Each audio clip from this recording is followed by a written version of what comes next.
منګه مسلمانی ډیر لري پرې خودله د مسلمانۍ اولنې ټکي دی اول نمبر څه شه دی کلمه طیبه په دین کې اوسو صفات دي اولنې صفات پکې لا اله الا الله محمد رسول الله دی من په لا اله الا الله باندې ځان پوهه نه کړو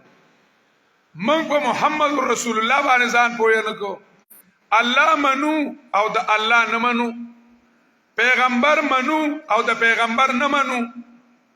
دا زمون کار دی منګ لا چې کمنو قران راتل پکار دی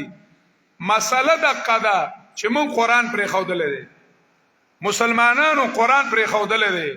سکولیانو پر خودل دي کالجیانو پر خودل دي دکاندارانو پر خودل دي مولیانو پر خودل دي طالبانو پر خودل دي تبلیغیانو پر خودل دي دا الله کتاب مظلوم کتاب دی دا الله په کتاب موږ ځان پوهه نه کو دا الله رب العزت وای چې دا مونږ کوم ولدا قران کې نه رسو د قران کې आवाज مونږو د دیر شو سپارو کې आवाज مونږو وای تلاوت کوم انا دا قران تلاوت لراغلو یواز تلاوت لراغلو قران مجید کې خدا دی لیدبروا آیاته وليتذكر اولو الالباب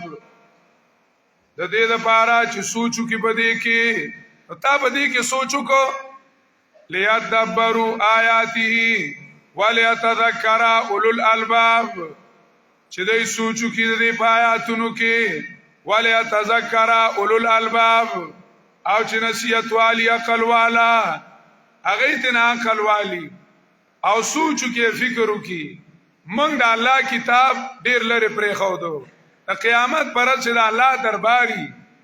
او پیغمبر علی السلامي او منګ مجرمان یو او د الله کتابي او پیغمبر علی السلام دا وی ان یا ربي ان قوم اتخذوا هذا القران مهجورا ورب من زمادي امتيانو دا قران پرې خو دلو زمادي امتیانو قران پرې خودلو قران عالمانو پرې خود بیان نه کوي جمعهتونو کې عالمان امامان درسونه نه کوي دارنګي عوامو پرې خود مونږ کوي قران ته نه کینی مونږ کوي قران ته نه کینی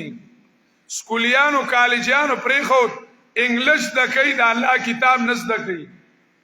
ډاکټرانو پرې خود د سکول استادانو پرې خود بادشاہانو پرې خود د قران مجید قانون نه قانون کوي د انګريز خل راغستې دي په خلکو یې نافذ کړل او قران مجید نه نافذ کوي چې د الله رب العزت دا کتاب خلکو ته وخی د عالمان بس جواب کوي په دغه ټیم کې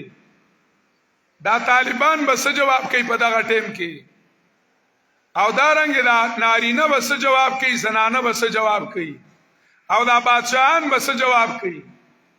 او دا رنګ دا ججان او وکیلان بس جواب کوي چې دا الله رب العزت کتاب ټول په اتفاق پرې خودل لري په اتفاق پرې خودل لري الله واحد الله مونږه نه پیژاند زکه مونږ کتاب پرې خودل لري الله دې کیو الله صمد الله تعالی دې بیا جتا دیومن الله الصمد الله دې پوره کوونکې د ټول حاجتونو د ټول مخلوق ټول حاجتونه پوره کوونکې او الله دې درې مطلب الله الصمد الله دې بادشاہ او سردار چې دې هغه الله دې ټول مخلوق په الله باندې راټینګ دې چې الله رب العزت د ازمکه اسمان او جړق ولور کی ان امسكهما من احد من بعده ولئن زالتا ان امسكهما من احد من بعده کالا ولې اجلق ورکی